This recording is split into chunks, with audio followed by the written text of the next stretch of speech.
And this meeting is being live streamed. All right. I'll just start with a little bit of Krishna book song, and then I'll read the translation, and then Henry can do a little Hare Krishna Kirtan for us, and we'll get started. All right, let me come back here to where we are. Hey, it's Daneshwar Prabhu. My obeisances to you. Hare Krishna. Hi, Hare Krishna. I'd like you to meet my pal from Hamilton, which is about an hour directly south of me. This is Henry Krishna. You've heard of Hare Krishna before. This is Henry Krishna. Hare Krishna, Henry Krishna. Henry, I'd like you to meet my dear godbrother Daneshwar Prabhu. He's currently in North Carolina, I think, still, yes? Yeah, right. I see a big keyboard. Does that mean we get entertainment tonight? Yeah. You're gonna have to tolerate me for just 3 minutes. I'll sing the Krishna book song, and then the real maestro Okay. will take And over. there's Nahush. Hare Krishna. It's Nakush from Michigan, and much happier to see your happy face than the darkness of your previous presentation. Yes, Like yes, definitely. Yeah. Yogi in the Absolutely. Himalayas in that dark cave. I wish I could go there now. Very well. Well, I hear that the yogis in the Himalayas, they would eat black peppercorns because that's supposed to be solar energy, and it helps them to live in the freezing cold. Yeah. So, without further ado, I'll just find the words here to the Krishna book song. Not that you don't know Okay, them. excuse me though. I want to inquire: is Yes. it Henry Krishna or is that a pseudonym for something else? Let me get rid of the. He had a teacher, and from India that he went to India with several times, and he said, what did he say exactly? You're not Hare Krishna, you're Henry Krishna. Yeah, just like that, he said it. Yeah. So, Uh-huh. Ah, yeah, he gave me that name, and I'm living with it. okay. Bhavatrini and Hare Krishna. Hare Krishna. Hare Krishna, Prabhu. Hare I was honored that you came to my class, and I have to admit that it threw me off because all those devotees are from New Zealand, and I thought there was some other devotee there from name, with your same name, Oh, and because we didn't see your picture right away, Oh, and then when I saw your face, I went, oh, it's like, wait a minute, what are you doing here? Gaura's fault. Gaura Anyway. gave us the yeah, info. Gaura. Thank you so much for joining us. It was very nice. I don't get credit for coming, but I get credit for sending them. They're my representatives. No, I was in the other city because I got about 3 or 4 appliances here that are just broken. So I mean, I'm just making an excuse. I should have done it another day, but I need to get groceries. But I'd like to watch it. I'd like to catch up. Yeah, we were too. We were busy. Well, we got the message, I think, the same day, or something like that. We had to go to a clinic to get blood tests. So we couldn't change the appointment. while we were waiting to call. They don't allow you to wait inside the clinic. So while we were waiting to be called, we were able to attend the class. Catch more of it. And then afterwards, we thank you just for- parked the car and listened.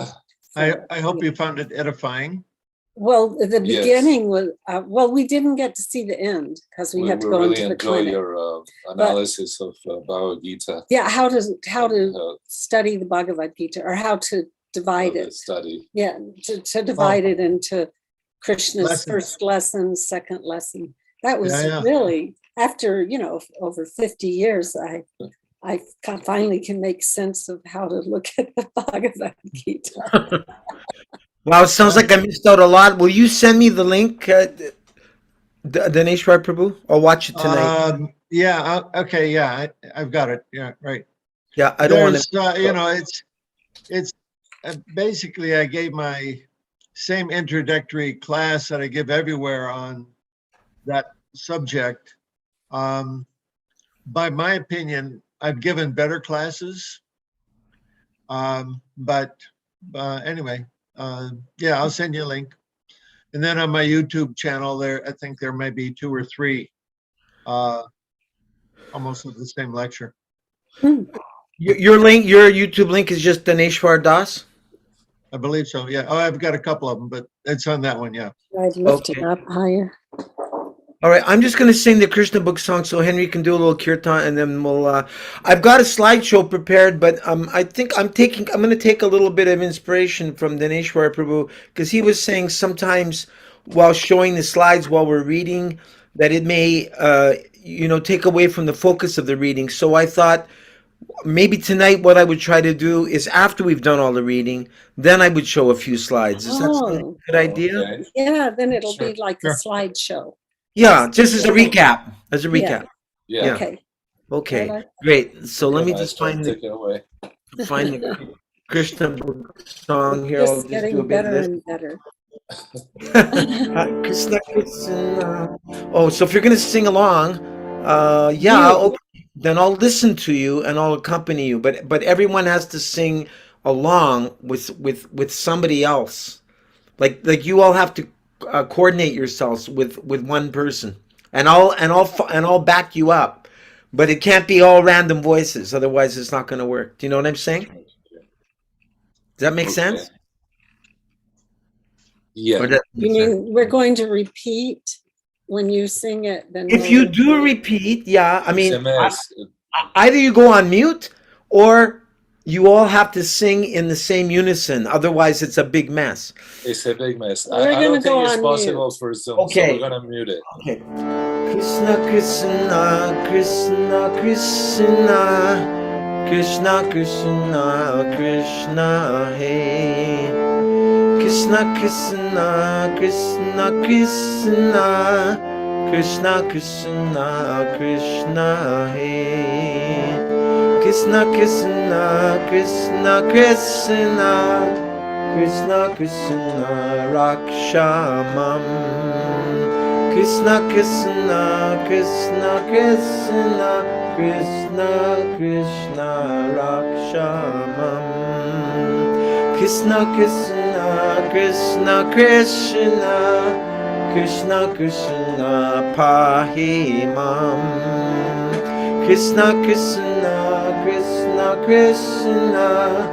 Krishna, Krishna, Pahimam. Rama Raghava, Rama Raghava, Rama Raghava, Rakshamam. Rama Raghava, Rama Raghava, Rama Raghava, Rakshamam. Krishna Keshava, Krishna Keshava. Krishna Keshava, Pahimam. Krishna Keshava, Krishna Keshava. Krishna Keshava, Pahimam. Jaya Sri Krishna Caitanya, Prabhu Nityananda. Sri Advaita Gadadhara Srivasadi Gaura Bhakta Vrinda. Jaya Sri Krishna Caitanya, Prabhu Nityananda. Sri Advaita Gadadhara Srivasadi Gaura Bhakta Vrinda. O Lord Krishna, please protect me and maintain me. O Lord Rama, descendant of King Raghu, please protect me. O Krishna, O Keshava, killer of the Keshi demon, please maintain me. And dear Henry Prabhu, please chant the Hare Krishna mantra to purify us of all of our anarthas. Please take over the kirtan. I think you're on mute. Yeah, you have to unmute. And we'll sing with you, but maybe on mute. So we don't mess it up. You can hear it? Yeah. Okay. It's a little complicated.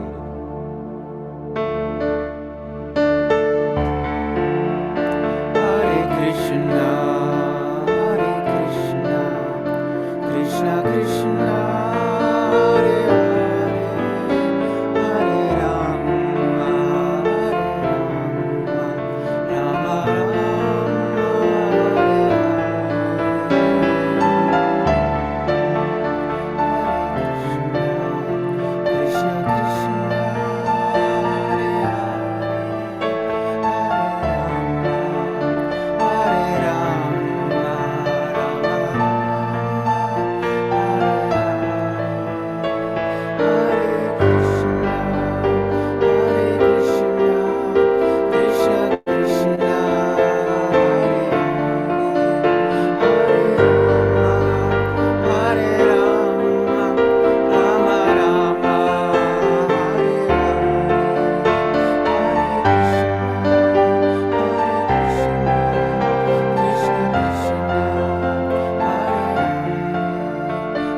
Thank you very much. That was beautiful. Thank you, Prabhu, so much. Ecstatic. Yeah. Thank you, Henry. Do you Yeah, have, inspires. some recordings on YouTube, perhaps? Not so much. You can look around. Gaura, I think, put something of mine up the other day. So Okay, good. So what is your name if we're Henry. looking for you? It's Henry Krishna. How, Henry Is that- Krishna is my name. Yeah. and that's your last name, Krishna? No, Commonly known she's as. joking. Commonly known as. It's my another given name. Nam de Gur, I A think good they call it. friend gave me that name, and Who gave you that name? a good friend Oh, nice. that I traveled with around, and he taught me so many things, and he gave me that name. Beautiful. What's the family name? Vandenberg. It's Vandenberg. That's a Dutch name, isn't it? Yeah. Dankjewel. That name came from my father, and Henry came from my mother, and Krishna came from my From Krishna. Cool. Okay. So we're going to go back to our original system, which is just to read. Now, what do you think? 2 paragraphs each, or if it's a really long paragraph, 1 paragraph, we'll leave it to the discretion of the reader. What do you think? You'll be the judge. I don't want to judge anybody. No. No, I don't no, think You it should- needs a you traffic should cop. say- what to do. You should I don't say. think it needs a traffic cop. Just, you read 1 or 2 and then stop. Yeah. Okay. Leave it up to the individuals. So, because we want everyone to get a chance to read. We have 1, 2, 3, 4, 5, 6, 7 folks here. We've got Martin Leon here tonight, or Alliance. I'm just wondering who that is, because we can't see you, and we don't know who you are. Could you please come out and manifest yourself? Wait a minute. Who is that?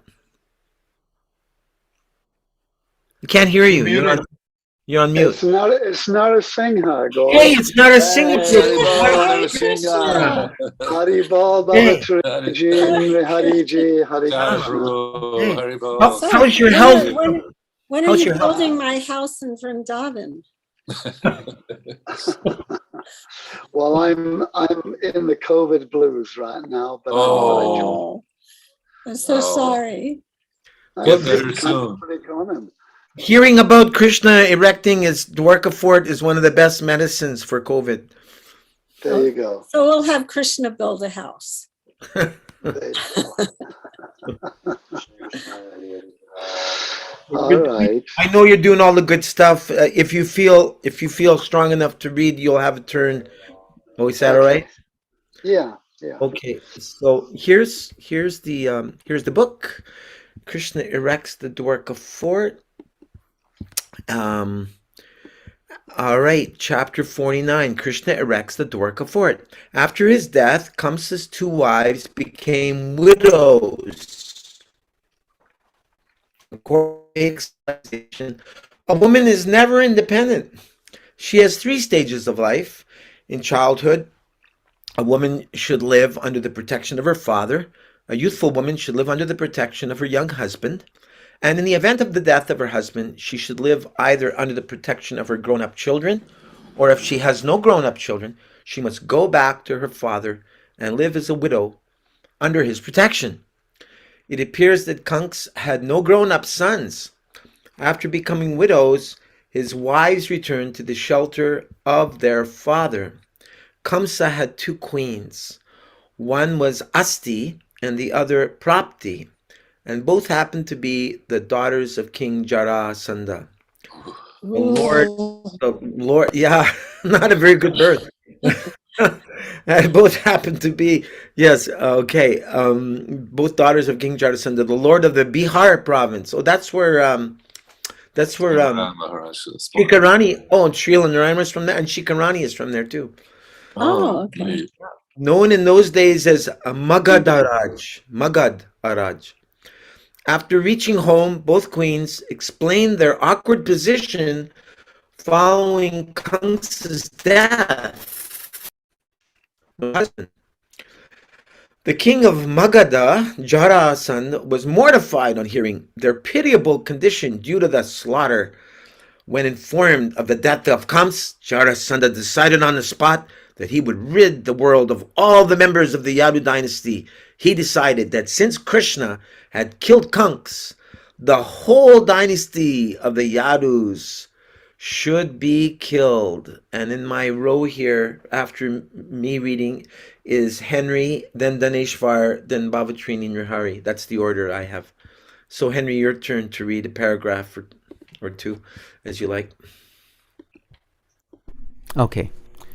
He began to make extensive arrangements to attack the kingdom of Mathura with his innumerable military phalanxes consisting of many thousands of chariots and horses and elephants and infantry soldiers. Jarasunda prepared 13 such military phalanxes in order to retaliate the death of Kamsa. Taking with him all of the military strength, he attacked the capital of the Yadu king, Mathura, surrounding it from all directions. Sri Krishna, who appeared as an ordinary human being, saw the immense strength of Jarasunda, which appeared as an ocean about to cover a beach at any moment. He also perceived that the inhabitants of Mathura were overwhelmed with fear. He began to think within himself about the situation of his mission as an incarnation and how to tackle the present situation before him. His mission was to diminish the overburdened population of the whole world. Therefore, he took the opportunity of facing so many men, chariots, elephants, and horses. The military strength of Jarasunda had appeared before him, and he decided to kill the entire force of Jarasunda so that they would not be able to go back again and reorganize their military strength. While Lord Krishna was thinking in that way, 2 military chariots, fully equipped with drivers, weapons, flags, and other implements, arrived for him from outer space.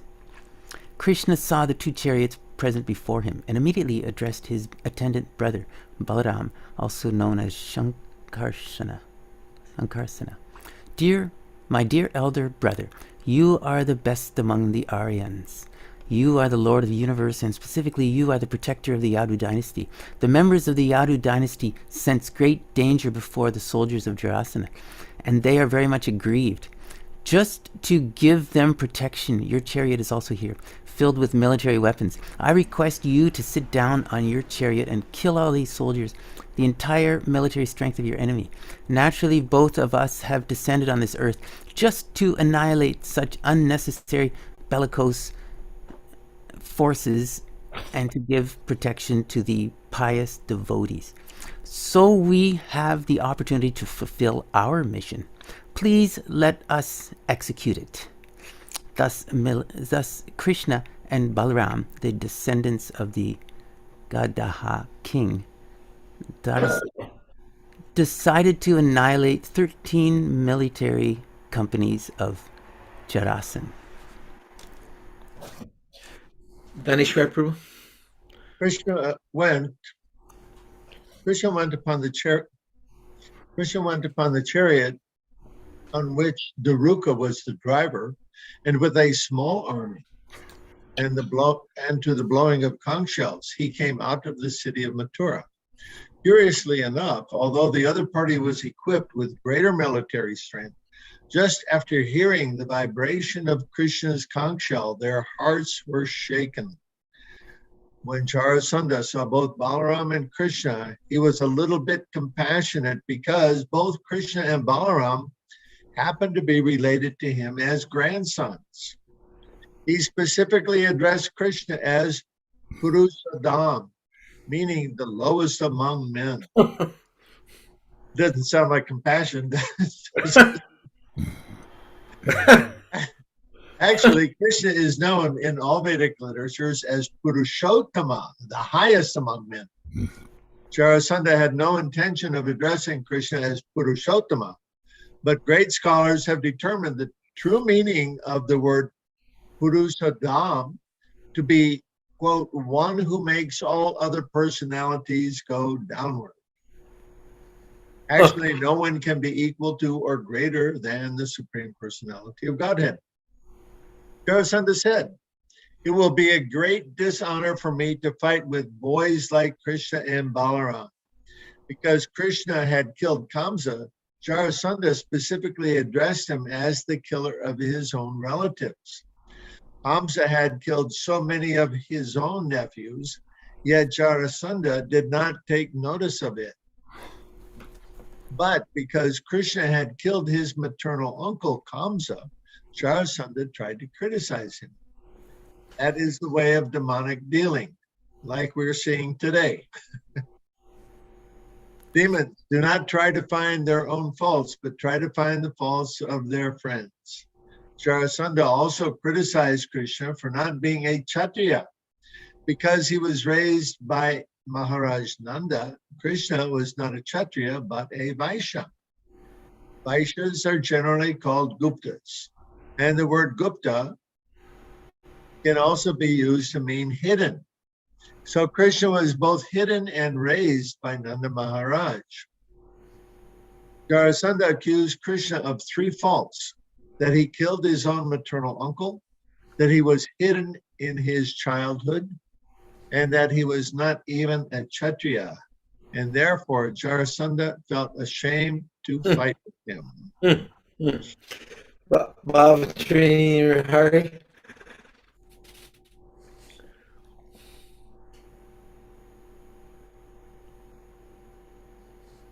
You're muted. You're muted. Sorry.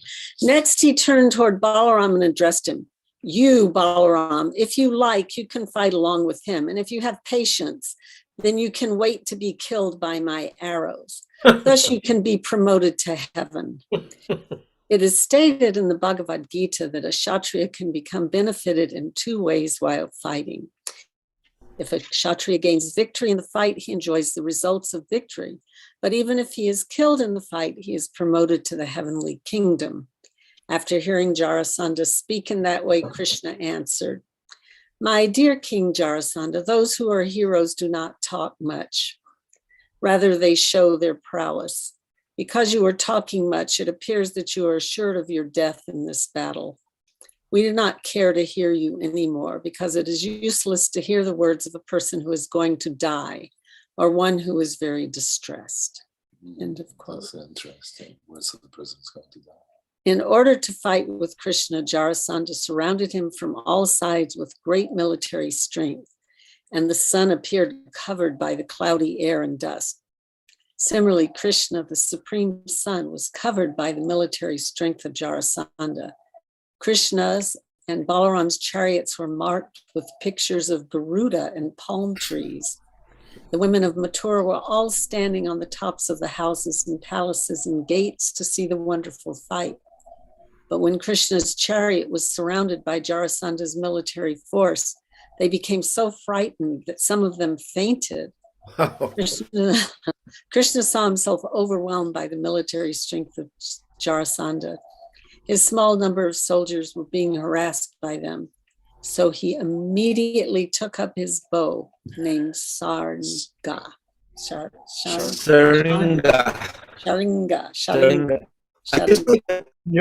Nirhari Prabhu, before you continue, I would just like to make a humble suggestion to everyone. Just in what we've read so far, I've already made 4 notes of points that I want to make when it comes time to discussion. So I encourage everyone to get up. Like, I'm just keeping a little notebook and a pad here. So when it comes time to discussion time, I've got some points that I'd like to share with everybody. But I'm encouraging all of you to please do the same. So, because I don't know about you, but I don't have Prabhupada Kali Yuga. To remember means to write things down. So that's what I'm doing. So because there's a lot of nectar here that we can go more into detail with. Okay, so then Nirhari is. Wait. Could Yes? I ask a question? What chapter are you reading? This is yes. I'm trying to find it on my Kindle. This is chapter 49 in Krishna book and chapter 50 in the Bhagavatam. 49 in Krishna book. Yeah. Ill-motivated Dhritarashtra? Oh no, so then it's 50 in Krishna book then. Krishna erects the Dwarka fort. Yeah. Yeah, that's where we are. Okay. All right. Yeah. And so just to get the order here, let me just see. Which one to I'm write? trying to see this. I'm trying to It's see. Nari Hari. No, I know it's Nrihari, but I'm just trying to Oh, let others know after their turn. Okay. after Nrihari Prabhu. It is then in the dark there. Can only see the faint view of Nahush Prabhu. Yeah, he likes to be in the dark. Anyway, we know you're in the light when you hear Krishna book, but we usually never actually see you. And then after Nahush is Nrsimha Prabhu, and then Shuddha Sindhu. Dasi, Srimati Shuddha Sindhu, all the way from Malaysia. She's so sincere. What time is it there in Malaysia, Shuddha Sindhu? What time are you? Can't hear you. 9 a.m. 9 a.m. a.m. Okay. How's your son? 9 a.m. Yeah, bad connection. I hope it'll be better when you read because your voice is broken up. Yeah, bring your son sometime to the reading so we can see him. Well, he's in school. Is he? All right. Your screen is frozen now. Okay, we'll go back to Nrihari Prabhu. Share screen. All right. Please continue, Nrihari Prabhu. As soon as I see the screen. So Krishna's got his saringa. Is it called the saringa? Sharinga. Sounds more like Saringa. Syringe. Krishna's ready. Sock it to him. Okay, go for it. The real jab. He began to take his arrows from their case, and one after another he set them on the bowstring and shot them toward the enemy. They were so accurate that the elephants, horses, and infantry soldiers of Jarasunda were quickly killed. The incessant arrows thrown by Krishna appear as a whirlwind of blazing fire, killing all the military strength of Jarasunda. As Krishna released his arrows, gradually all the elephants began to fall down, their heads severed by the arrows. Similarly, all the horses fell, and the chariots also, along with their flags. The chariot fighters and the chariot drivers fell as well. Almost all the infantry soldiers fell on the field of battle, their heads, hands, and legs cut off. In this way, many thousands of elephants and horses were killed, and their blood began to flow just like the waves of a river. In that river, the severed arms of the men appeared to be snakes. Their heads appeared to be tortoises, and the dead bodies of the elephants appeared to be small islands. The dead horses appeared to be sharks. By the arrangement of supreme will, there was a great river of blood filled with paraphernalia. The hands and legs of the infantry soldiers were floating like seaweed, and the floating bows of the soldiers appeared to be waves of the river. And all the jewelry from the bodies of the soldiers and commanders appeared to be so many pebbles flowing down the river of blood. Wow. Shuddha Lord Sindhu. Balaram, Go ahead. Then it Shuddha Sindhu after you. Yeah. Lord Balaram, who is also known as Shankarshan, began to fight with his club in such a heroic way that the river of blood created by Krishna overflooded. Those who were cowards became very much afraid upon seeing the ghastly and horrible scene, and those who were heroes began to talk delightedly among themselves about the heroism of the two brothers. Although Jarasunda was equipped with a vast ocean of military strength, the fighting of Lord Krishna and Balaram converted the whole situation into a ghastly scene, which was far beyond ordinary fighting. Persons of ordinary mind cannot estimate how it could be possible, but when such activities are accepted as pastimes of the Supreme Personality of Godhead, under whose will everything is possible, then this can be understood. The Supreme Personality of Godhead is is creating, maintaining, and dissolving the cosmic manifestation by his will only.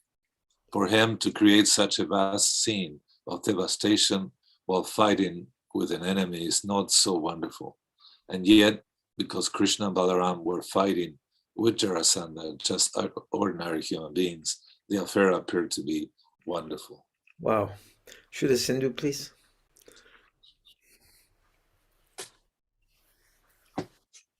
Soldiers of Jarasandha were killed. and Louder, he was- please. Can hardly hear your voice. Oh, You sound far away. all the soldiers of Jarasandha. Yeah. Can you hear me now? That's good. Can? Yes, much better. Okay. All the soldiers of Jarasandha were killed, and he was the only one left alive. Certainly, he became very depressed at this point. Sri Balaram immediately arrested him, just as, with great strength, one lion captures another lion.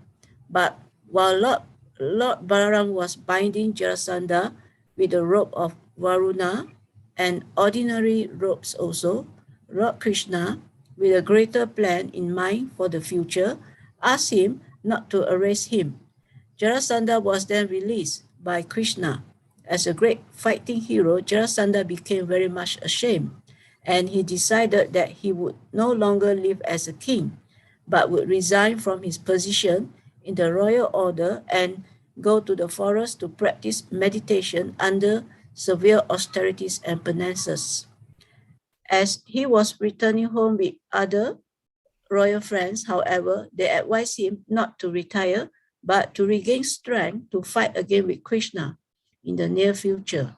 The princely friends of Jarasandha began to instruct him that ordinarily it would not have been possible for him to have been defeated by the strength of the Yadu kings, but the defeat which he had experienced was simply due to his ill luck. The princely order encouraged King Jarasandha. His fighting, they said, was certainly heroic. Therefore, he should not take his defeat very seriously, as it was due only to his past mistakes. After all, there was no fault in his fighting. Okay, let's see. Is it Nrsinga next? Yes, it's Nrsinga next. Are you able to read, Prabhu? Are you well enough? You're muted. Or are you lying down? Nrsinga? No, I'm here. Okay. Read. In this way, Jarasandha, the king of Magadha province, having lost all his strength and having been insulted by his arrest and subsequent release, could do nothing but return to his kingdom. Thus, Lord Krishna conquered the soldiers of Jarasandha.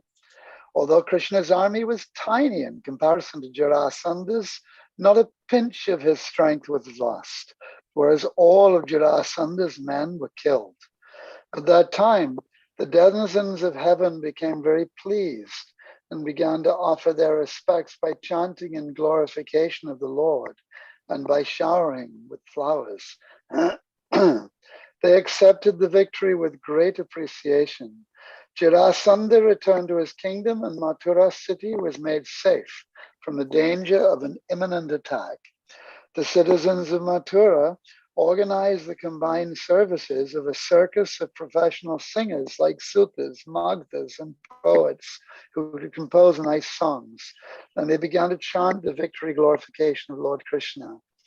When Lord Krishna entered the city after the victory, many bugles, conchas, and kettle drums were sounded, and the vibrations of various musical instruments like bhediya, turiya, veena, flute, and mridanga all joined together to make a beautiful reception.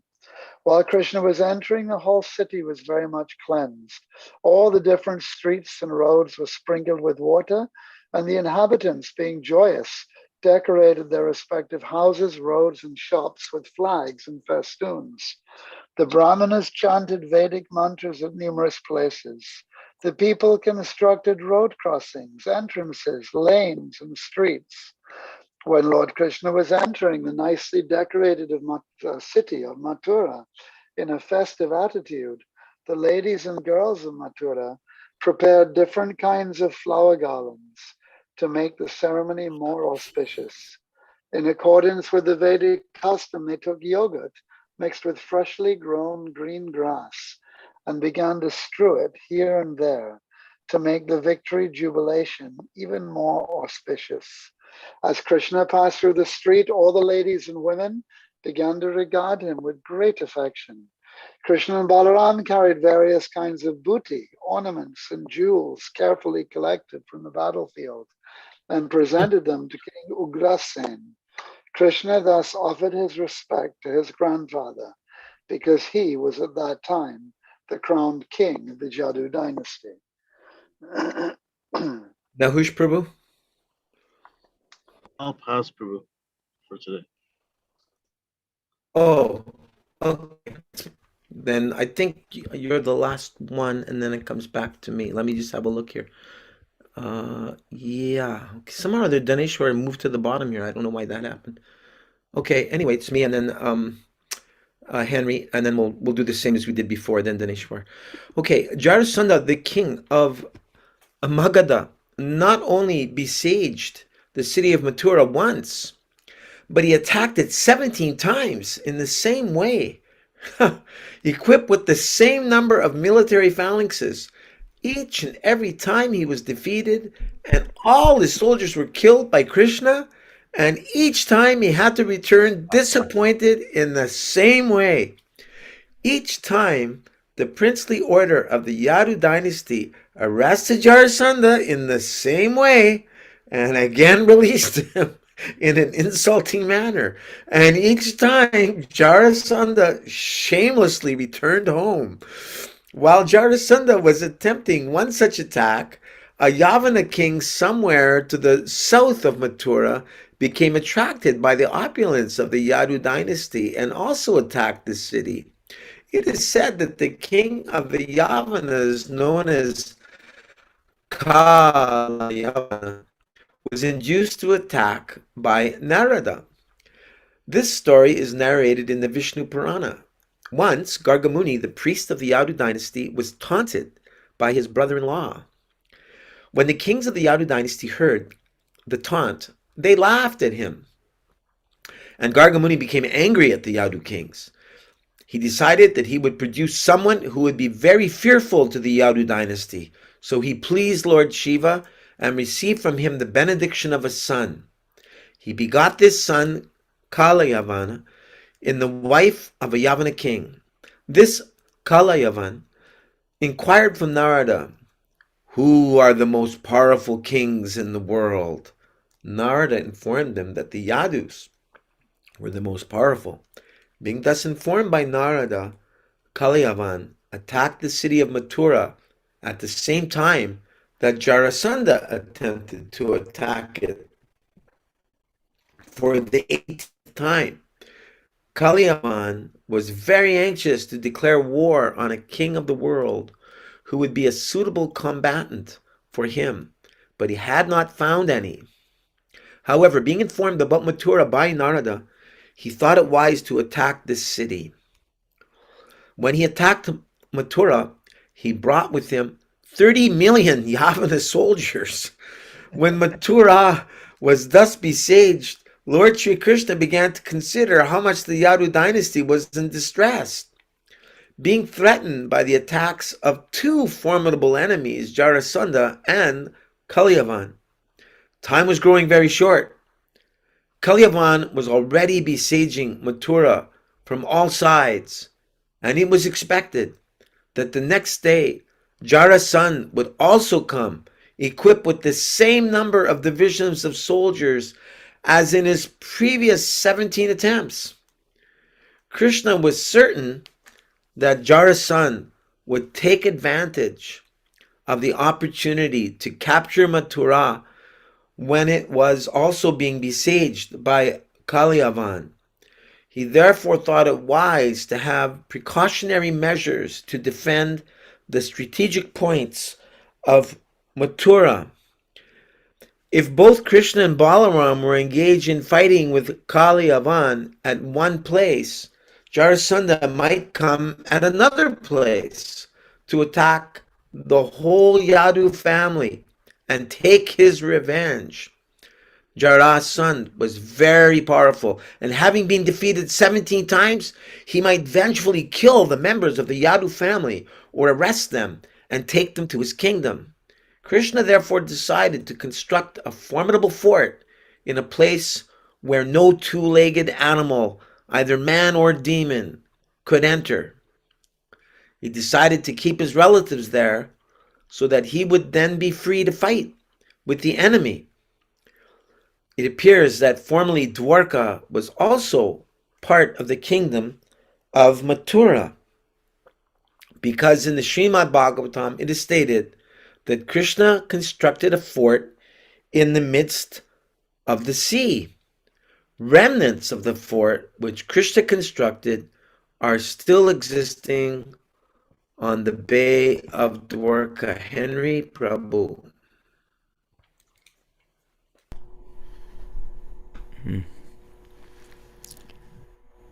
He first of all constructed a very strong wall covering 96 square miles, and the wall itself was within the sea. It was certainly wonderful and was planned and constructed by Vishvakarma. No ordinary architect could construct such a fort within the sea, but an architect like Vishvakarma, who is considered to be the engineer among the demigods, can execute such wonderful craftsmanship anywhere in any part of the universe. If huge planets can be floated in weightlessness in the outer space by the arrangement of the Supreme Personality of Godhead, surely the architectural construction of a fort within the sea covering a space of 96 square miles was not a wonderful act. It is stated in Srimad Bhagavatam that this new well-constructed city developed within the sea had regular planned roads, streets, and lanes. Not only were there well-planned roads, streets, and lanes, but there were well-planned paths and gardens filled with plants known as kalpavrikshas. Kalpavrikshas, or desire trees. These desire trees are not like the ordinary trees of the material world. The desire trees are found in the spiritual world by Krishna's supreme will. Everything is possible, so such desire trees were planted in the city of Dwaraka, constructed by Krishna. The city was also filled with many palaces and gopuras, or big gates. These gopuras are still found in some of the larger temples. They are very high and constructed with extreme artistic skill. Such palaces and gates held golden water pots, kalasha. These water pots on the gates or in the palaces are considered to be auspicious signs. Daneshwar? Almost all the palaces were skyscrapers. In each and every house, there were big pots of gold and silver and grain stocked in underground rooms. And there were many golden water pots within the rooms. The bedrooms were all bedecked with jewels, and the floors were mosaic pavements of Marakata jewels. The Vishnu deity, worshipped by the descendants of Yadu, was installed in each house in the city. The residential quarters were so arranged that the different castes, Brahmanas, Kshatriyas, Vaishyas, and Shudras, had their respective quarters. It appears from this that the caste system was existing even at that time. In the center of the city, there was another residential quarter made specifically for King Ugrasena. This palace was most dazzling of all the houses. When the demigods saw that Krishna was constructing a particular city of his own choice, they sent the celebrated Parijata flower of the heavenly planet to be planted in the new city. And they also sent a parliamentary house, Sudharma. The specific quality of this assembly house was that anyone participating in a meeting within it would overcome the influence of invalidity due to old age. The demigod Varuna also presented a horse which was all white except for black ears, and which could run at the speed of the mind. Kuvera, the treasurer of the demigods, presented the art of attaining the 8 perfectional stages of material opulences. In this way, all the demigods began to present their respective gifts according to their different capacities. There are 33 million demigods, and each of them is entrusted with a particular department of universal management. All the demigods took the opportunity of the Supreme Personality of Godhead's constructing a city of his own choice to present their respective gifts, making the city of Mathura unique within the universe.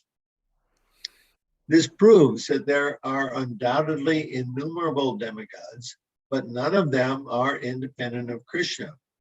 As stated in the Caitanya Charitamrita, please scroll.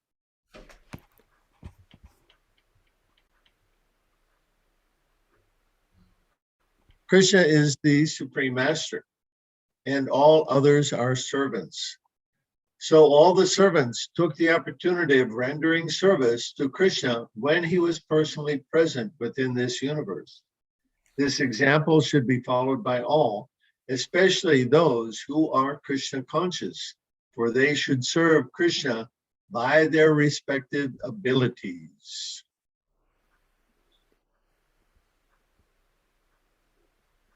Next. Is it mine? Yes. Okay. When the new city was fully constructed according to the plans, Krishna transferred all the inhabitants of Mathura and entrusted Sri Balaram as the city father. After this, he consulted with Balaram, and being garlanded with lotus flowers, he came out of the city to meet Kalayavan, who had already seized Mathura without taking up any weapons. When Krishna came out of the city, Kalayavan, who had never seen Krishna before, saw him to be extraordinarily beautiful, dressed in yellow garments. Passing through his assembly of soldiers, Krishna appeared like the moon in the sky, passing through the assembled clouds. Kalayavana was fortunate enough to see the lines of Srivatsa, a particular impression on the chest of Sri Krishna, and the Kastuba jewel which he was wearing. Kalayavana saw him, however, in his Vishnu form, with a well-built body with 4 hands and eyes like newly blooming lotus petals. Krishna appeared blissful with a handsome forehead and beautiful face, with smiling, restless eyes and moving earrings. Before seeing Krishna, Kalayavan had heard about him from Narada, and now the descriptions of Narada were confirmed. He noticed Krishna's specific marks and the jewels on his chest, his beautiful garland of lotus flowers, his lotus-like eyes, and similar beautiful bodily features. He concluded that this beautiful personality must be Vasudeva, because every description of Narada's, which he had heard previously, was substantiated by the presence of Krishna. Kalayavana was very much astonished to see that he was passing through without any weapon in his hands and without any chariot. He was simply walking on foot. Kalayavana had come to fight with Krishna, yet he had sufficient principles not to take up any kind of weapon. He decided to fight with him hand to hand. Thus he prepared to capture Krishna and fight. Yeah. Krishna, however, Yes. went ahead without looking at Kalayavan, and Kalayavan began to follow him with a desire to capture him. But in spite of all his swift running, he could not capture Krishna. Krishna cannot be captured even by the mental speed attained by great yogis. He can be captured only by devotional service, and Kalayavan was not practiced in devotional service. He wanted to capture Krishna, and as he could not do so, he was following him from behind. Kalayavan began running very fast, and he was thinking, now I am nearer, I will capture him. But he could not. Krishna led him far away, and he entered the cave of a hill. Kalayavan thought that Krishna was trying to avoid fighting with him and was therefore taking shelter of the cave. He began to chastise him with the following words. "Oh, you, Krishna, I heard that you are a great hero born in the dynasty of Yadu, but I see that you are verily running away from fighting like a coward. It is not worthy of your good name and family tradition." Kalayavan was following, running very fast, but still he could not catch Krishna because he was not free from all contaminations of sinful life. Next, okay, now Hush, I don't think he's reading, so then it looks like it is. Let's see, how many more? We don't have much. Just read one paragraph each, otherwise, not many are going to get a chance to read it all. So, actually, Nitya Leela didn't read it all. So why don't you read one, Nitya Leela, according to the Vedic culture? According to the Thank you Vedic for culture, coming. yeah, thanks. According to the Vedic culture, anyone who does not live following the regulative principles of life observed by the higher castes like the Brahmanas, Kashtarya, Vaishyas, and even the laborer class is called Malichas. The Vedic social situation is so planned that persons who are accepted as Shudras can gradually be elevated to the position of Brahmanas by the cultural advancement known as samskara or the purificatory process. The version of the Vedic scripture is that no one becomes Brahmana or a Malicha simply by birth or by birth. Everyone is accepted as Shudra. One has to elevate himself by the purificatory process to the stage of Brahmanical life. If he doesn't, if he degrades himself further, then he is called Malicha. Kalyavana belonged to the class of Malicha and Yavanas. He was contaminated by sinful activities and could not approach Krishna. The principle from which higher class men are restricted, namely illicit sex, indulgence, meat eating, gambling, and intoxication, are part and parcel of lives of the Malicha and Yavanas. Being bound by such sinful activities, one cannot make any advancement in God realization. The Bhagavad Gita confirms that only one who is completely free from all sinful reactions can be engaged in devotional service of Sri Krishna, Krishna consciousness. Thank you. Nrsinga Prabhu, would you like to read another? Okay. When Krishna entered the cave of the hill, Kali Yavana followed, chastising him with various harsh words. Krishna suddenly disappeared from the demon's sight, but Kali Yavana followed and also entered the cave. The first thing he saw was a man lying down asleep within the cave. Kali Yavana was very anxious to fight with Krishna. And when he could not see Krishna but saw instead only a man lying down, he thought that Krishna was sleeping within this cave. Kali Yavana was very puffed up and proud of his strength, and he thought Krishna was avoiding the fight. Therefore, he very strongly kicked the sleeping man, thinking him to be Krishna. The sleeping man had been lying down for a very long time. When he was awakened by the kicking of Kali Yavana, he immediately opened his eyes and began to look around in all directions. At last, he began to see Kali Yavana, who was standing nearby. This man was untimely awakened and therefore very angry. And when he looked upon Kali Yavana in his angry mood, rays of fire emanated from his eyes. and Kalayavana burned into ashes within a moment. Thus ends the Bhaktivedanta purport of the 49th chapter of Krishna. Krishna erects the Dwaraka fort. Jai.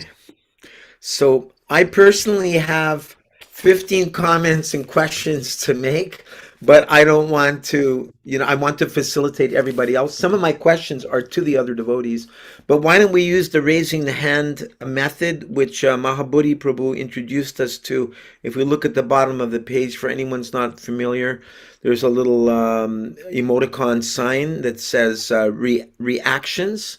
So, yeah, I want to give everyone the opportunity if they have a comment or question. If some of you don't, that's fine too.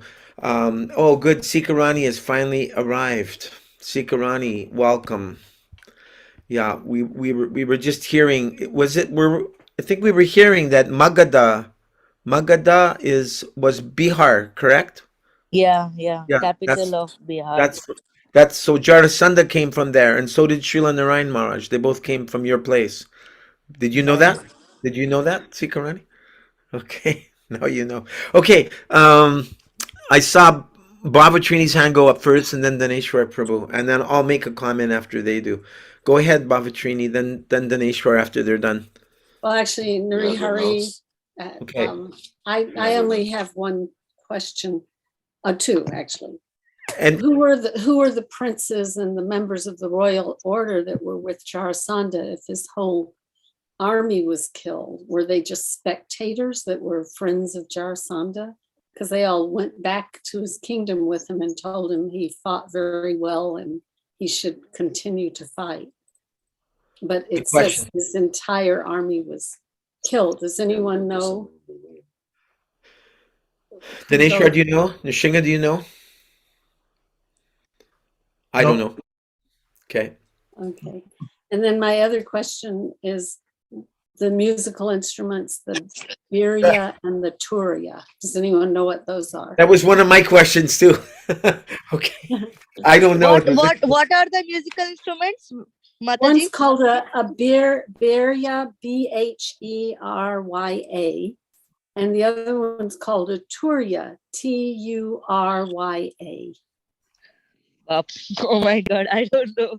It's very complicated. Yeah. Okay, and Nuri Hari had some If Krishna Chandra was here right now, he would have already looked them up because he's very good for looking things up. Yeah, Nuri Hari has some questions too. Okay, and Not question, comments. After Daneshwar, after as soon as Nuri Hari's done, and then myself. Okay, one of the things in the early paragraphs that Prabhupada mentions that it's not as wonderful, even though the ghastly scene that is depicted, and heroic are Krishna and Balaram, and but Prabhupada said it's not not so wonderful. Yeah. And Acharyas mentioned that there is a verse, Aho Baho, that how wonderful is that God, the Supreme Personality of Godhead, is not a little child playing at the courtyard of Nanda Baba. And the other thing was like a point of clarification that Prabhupada mentioned him as Krishna, and then, but when you see that Kalayavan sees Krishna, he sees Vishnu in 4 arms. And even though he thinks that that Krishna, that actually, Vasudeva is, which is the expansion that inhabits Dwaraka and Mathura, expansion of Krishna never leaves Vrindavan, that he is a coward. That's according to them, that he was kind of a coward. But actually, Narayan Maharaj remarks that how Vasudeva is never afraid. It's the Supreme Personality of Godhead. Krishna, playing as a human, he's very afraid of Mother Jashoda. And it's not an artificial thing. It's actually that Yoga Maya is covering him or allowing this pastime to take place. So he is like a human child, that he's hungry, he's afraid.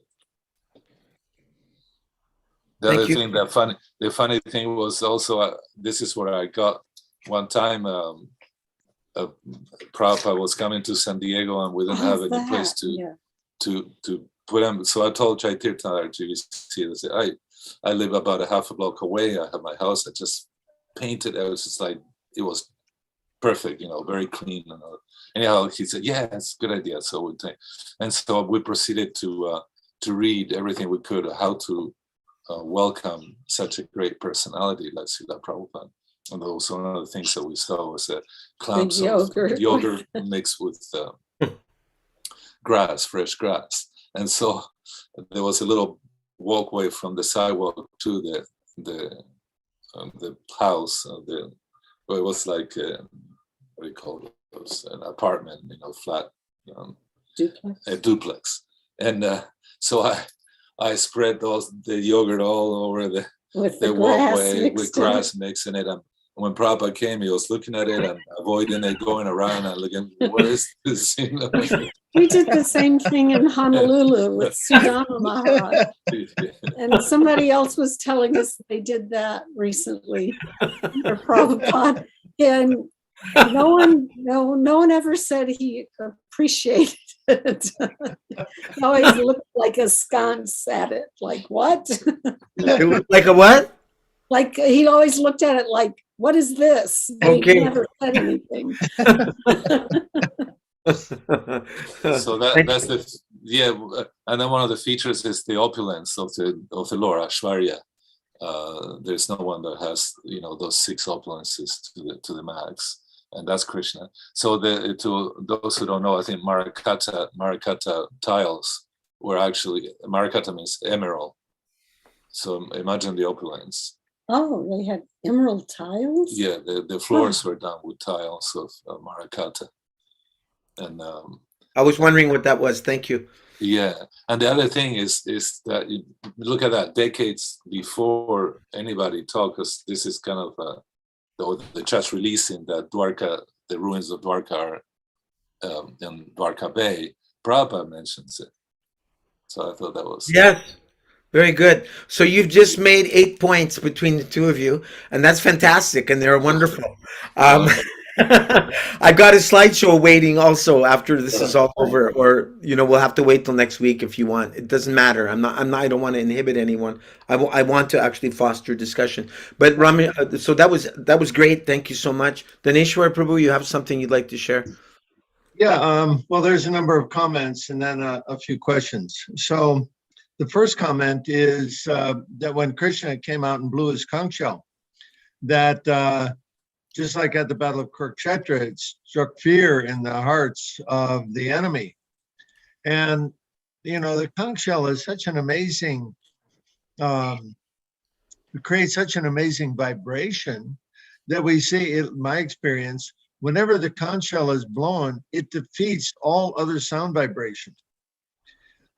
You can't, all the other sound vibration becomes subdued by it, and you can only hear the conch shell. So it's something very special about that. I've often thought I'd like to make a recording of that and look at the waveform. What that, waveform of the conch shell looks like and how it does that. Anyway, okay, first comment. Second comment was Varuna. Oh, this is kind of a question. So he used Varuna to bind Jarasunda. But wasn't Varuna also used to churn the Mandara hill? Right? No, Vasuki. No, Vasuki. Yeah, yes. Confusing. Oh, is that Vasuki? Okay. Yes. Okay, thanks. Because I was wondering, that's a very different size. Okay. The next one was a question about Gargamuni. So Gargamuni, he wanted to create somebody could defeat the Yadu dynasty, but wasn't Gargamuni?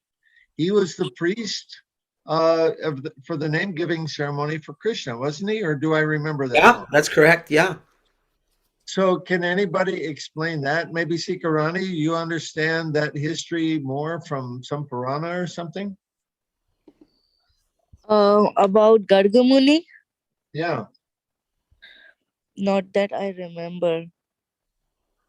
I might So- have seen it, but I don't remember correctly. Yeah, it seems contradictory that he wants to, beget somebody to defeat all the Yadus, but at the same time, he's the priest for the name-giving ceremony of Krishna. Yeah, Um, yeah. And then the next thing was that when Krishna saw all of the soldiers, the military force of Kalyavana, he thought how to protect the citizens of Mathura, and then constructed the Dwarka fort. And Dwarka is so far away from Mathura. And then secondly, how all this happened, these are some of the things that baffle me. It seems like, you can see the forces coming, and then all of a sudden Krishna's constructed a 96 square mile fort in the middle of the sea, hundreds of miles away, and moved all the inhabitants of Mathura over there. It's just, So Mathura and Dwaraka. So Dwaraka, the one which you are telling, the one which is in Gujarat, right? yeah. Yes, yes, yes. Do you have some light where you are, Chikarani, or do you prefer to be in the dark? No, I can switch on the light, but Okay.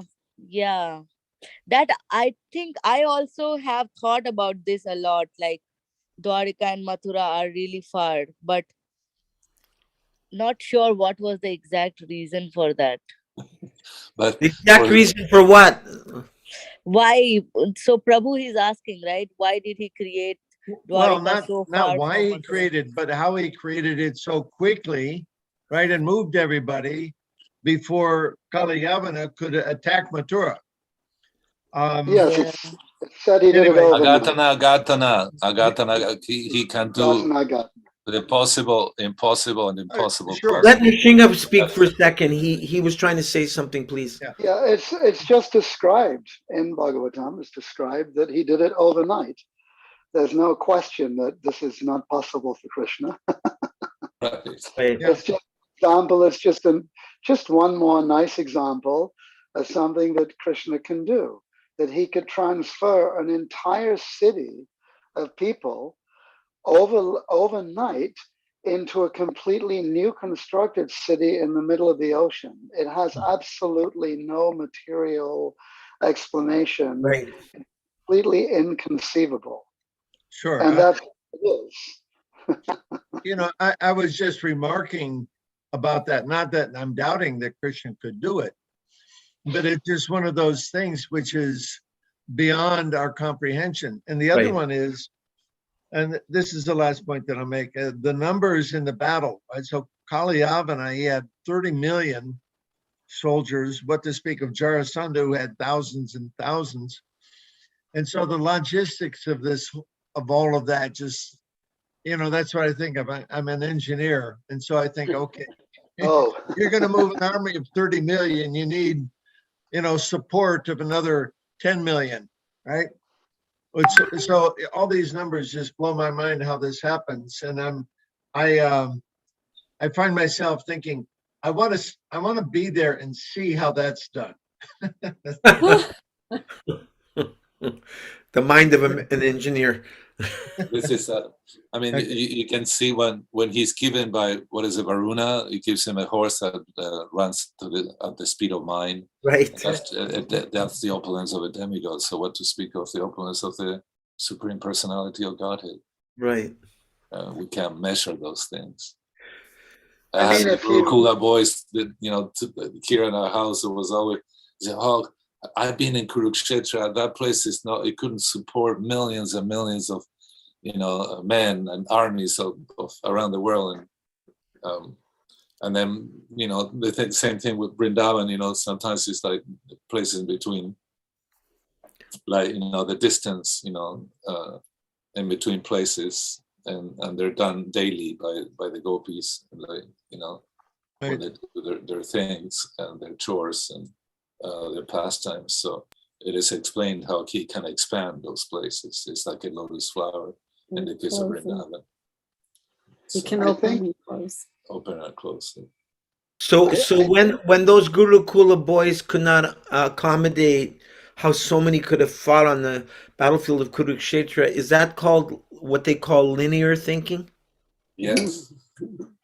Yeah, we So always try to we're measure that, me too, my career was engineering too. And like pipelines in Virgo, I really want to have everything measured and explained, making sense. the reality is that everything is inconceivable. We Yeah. have this funny kind of mindset where we think that we actually know and understand so many things. Oh, but no, this thing that Krishna is doing here, this is inconceivable. But the whole thing's inconceivable. You know, in one cell, just a single cell in the human body, there are 1 trillion machines, submolecular machines. I think they're called keratines or kerosenes or something. But what they do, they're actually machines that carry protein material around. And these machines are constantly working and they never knock over each other. Everything is going on absolutely perfectly in a single cell, 1 trillion little, like practically subatomic machines. Who can conceive of this? I mean, what actually do we understand? I think that we kid ourselves. You know, we think that we understand so much, but if you start examining nature, absolutely everything we look at is inconceivable and magnificent and incalculable. And we think if we can put a few words and a few numbers to it, we've understood it. Wow, that's a really nice point you're making, Prabhu, that it's not just Krishna transferring everyone overnight from Mathura to an island city, 96 square miles in the ocean, but even just to analyze one cell is inconceivable. Everything's inconceivable. Therefore, the truth is achintya, Wow. the truth. What is outside of the truth? Everything's amazing, inconceivable. That's really, really a nice meditation. I know Nahush wanted to ask a question. Dineshwar Prabhu, do you want to respond? Okay. Go ahead. Where's Nahush's question? Oh, okay. Well, anyway, either Nahush or Dineshwar. Someone wants to speak? Well, I'm finished with my points. Oh, okay, because your hand's still raised. Oh, well, I didn't think to put it down. Okay. How do you do Yours that? is still raised. You just go back to reactions and you. Okay, I did it. All right. Yeah, Nahush. Hare Krishna. I don't know how true this is. I've heard that Mahabharata in the Dwapar Yuga was fought in another dimension. And I also heard that at the end of Dwapar Yuga, people were like about twice the size of our size today. So, I mean, I just wanted to put that in there. I don't know how true that is, but I heard it from Yeah, even I have heard that people in Dwapar Yuga used to live for 1,000 years, like much more than us now. So our lifespan is kind of like maximum in Japan is 100 years, right? But in that age, because there was no toxication, nothing, Right. so their lifespan was also really high. Yeah, but that's at the end of Dwapar Yuga, and Krishna lived for like I think 125 years. So it might be that they live maybe slightly longer than we did today, but I also heard that they were like twice the size of us. And they're a different dimension. They got another. So I don't know if that's true. I'm also thinking on the lines of whether one day was 24 hours. Like now we know that one day is 24 hours, but we don't know in that age if one day was 24 hours or one day was like 50 hours or 100 hours. Like who There knows? might be an astrological answer to that question. That's all described. And Srila Prabhupada did mention that in the Dwarpa Yuga, the average height of a man was like 15 feet. Wow. Yeah. And in the other yugas, everyone lives 100 years, but the 100 years are different. Just like an ant's lifespan, a normal ant's lifespan is 100 years in ant time. And, one. in I've Satya also heard, Yuga. no, Oh, sorry. I've also heard in Satya Yuga, the lifespan is 100,000 Right. years, of Correct. which 70, 80,000 years are engaged in yoga meditation. And then in Yes, the next stage, in Treta, 10,000, Dwaraka, 1,000, Kali Yuga, 100 years. 100. right. That's Yeah, this is but there is one, I wanted to address something that Prabhu made. The first thing he talked about before, time scales and so on, was dimension. And I Yeah. want to be awfully careful because I hear this word a lot. I didn't read it much in Prabhupada's books. Excuse me. Who are you addressing, Prabhu? You're addressing Daneshwar? Somebody else. No, the person who was just asking the question just now about it may have been in another Oh, dimension. Nahush. Okay. Yeah. I Thank you, just want Prabhuji, to for be this. very careful because this is a very new agey science fiction-y word Yeah. that's now jumping up, and I hear it a little I know. disturbingly. Oh, how can you explain? Now there's, without getting into details about the shape of the universe and, Brahmandala, which is a whole huge conversation. But many devotees are sort of brushing it all aside by saying, well, pretty much any idea anybody puts forward, it's okay. It's all different dimensions. We're seeing different dimensions. And I said, oh, well, please explain. Just like in the first canto, in the 16th chapter, you see Maharaj Parikit, he dresses in his beautiful armor and he gets into his chariot at the head of his army to go and exact loyalty, to get the loyalty of all the kings and kingdoms that his grandfather, Yudhishthira Maharaj, and the others. And so then Prabhupada describes, the different lands that he's crossing, and he's crossing all the different varshas, and it's giving the descriptions of the different varshas that are repeated in the fifth canto and so on. But when I pointed this out to a couple of devotees, that this is what's being said in Bhagavatam, so that, all these different varshas, they're contiguous. We can go from one to the other. Oh, no, it just means that you're crossing dimensions. What the hell does that mean? Never heard that. Never heard Prabhupada talk. You're right. Prabhupada taught us to understand these things literally, not figuratively. Yeah. Literally. Exactly. It's Very that when they important. asked Srila Prabhupada, you see that in the movie, they asked Srila Prabhupada, who is Krishna? Prabhupada said, first of all, it's an historical person. Yeah. It did take place. It's not some fantastic Fiction. new age. It's like, nowadays when we talk about spiritual things, it's like, free for all on speculation, whatever. Yes. Just to adjust so that somehow we can explain it according to our, conceptualizing vision. No. These things are going on and we don't have a clue how. Not possible to understand. Not possible. Thank you so much for clarifying that, Hare Krishna. So I was a Yes, little bit confused with that too. Henry, you have your hand up, please. You have a question or a comment? Yeah, not really a question, just a comment. Okay. About, what we were just talking about, how we can't understand, and I guess we really don't need to understand how. We just have to, get into the story and be in a state of wonder, and maybe you might want to think sometimes about how it works and how it could work. I like to. I've heard a lot of these stories, these leelas, maybe not all of them, but and then other demigods too, and all these wonderful things that are out of our reach. And you think like when Krishna's doing that, moving all his people to Mathura, to Dwaraka overnight, and you think, what kind of superpower would that take? And I thought, well, if you could just bend time, because he's just doing something that's pretty normal, but he's doing it like overnight, which is really fast.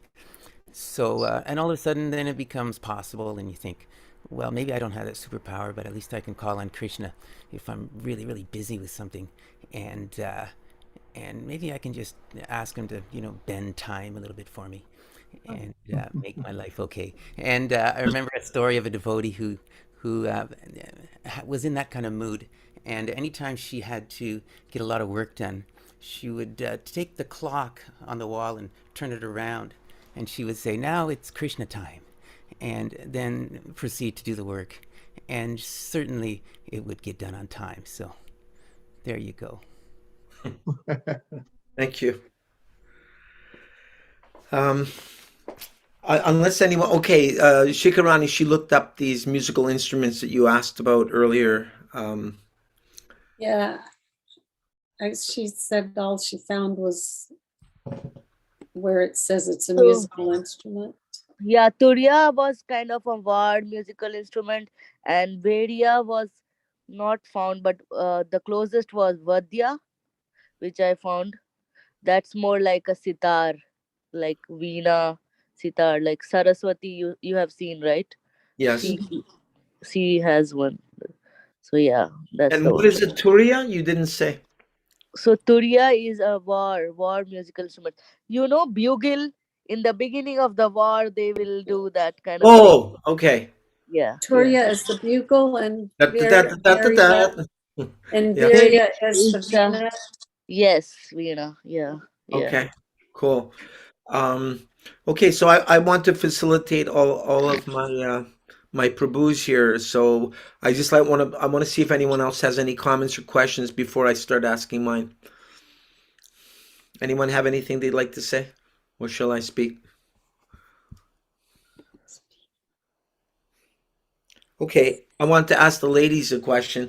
I mean, my question could probably take up the rest of the night, so I don't know what to do. I've got 15 points here I want to share. So Which do you want, your points or the slideshow? Which is more important to you? oh, well, I don't know. It's your call. I mean, think we should do the slideshow first okay, okay, and I'll just questions shut up. in the end. All right, we'll see who's still here after the slideshow. Okay, so let me just go here to share the screen. All right. And so yes, we've been reading chapter 50 of the Bhagavatam.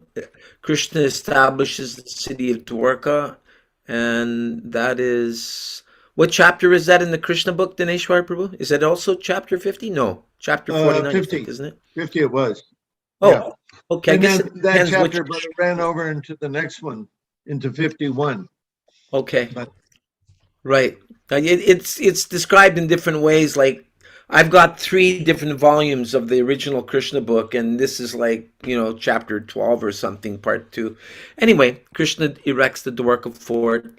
So first painting I found, let me just see here. If I hit the thing called format, then it makes everything bigger. I'm gradually learning, Sikarani.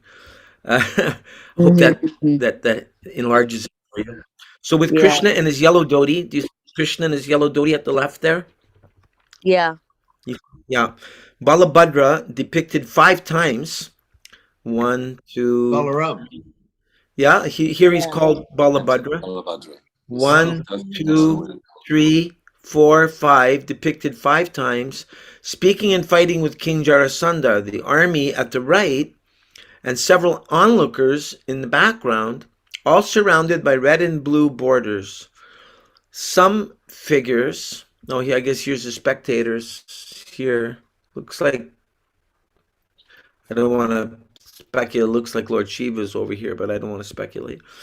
All surrounded by red and blue borders, some figures with annotations, a painting from the Mahabharata, Kangra, or Garwal, circa 1810 to 20. Do you know what that means, Sikarani or Nityalila? Kangra or Garwal? Is that just the style? Garwal is a place in Madhya Pradesh, I guess. Okay, thank you.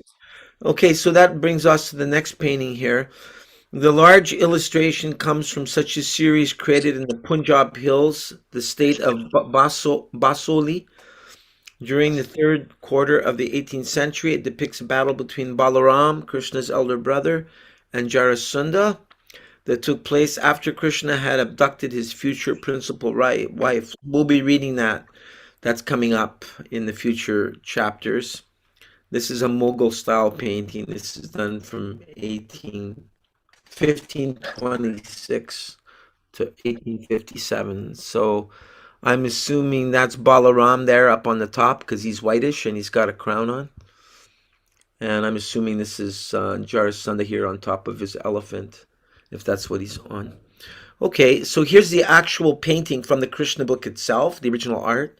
Their blood began to flow, just like the waves of a river. Looks like someone's head is coming off here. I found one of the funnies that the charioteers get killed. They don't have a chance to. Does anyone know who did the art, the original art? Well, Any she idea? came out of the kshatriya yesterday. No. Bavatrini, do you know? What? The painting. Who did the No, original art, please? No, I don't. I don't. I was hearing from Rameshwar Prabhu today that Devahuti was doing, I think, 2 paintings, I don't know, every month or something like that. Okay, here's a piece. This is from the Brooklyn Museum. Kaliyavan surrounds Mathura from a dispersed Bhagavat Purana series from 1800. So there's Kaliyavan, I'm assuming. Can anyone read this? Does the Chikarani or Nichilila, are you able to read this text? I can read this. Really? Yeah. Do you What want? does it say? Okay, I'll try. Shrishta dashetu sangrame pragaminiti tadantaram narad presito viroyavanah pratyashvishyat rurodham mathura metya nishri viveku कोटिभिः त्रिलोके च प्रतिद्वन्द्वे युद्धं यदुनमत्वा समितान् तदृष्ट्वा चितयत्रिकः संकर्ष राशिहायवान्.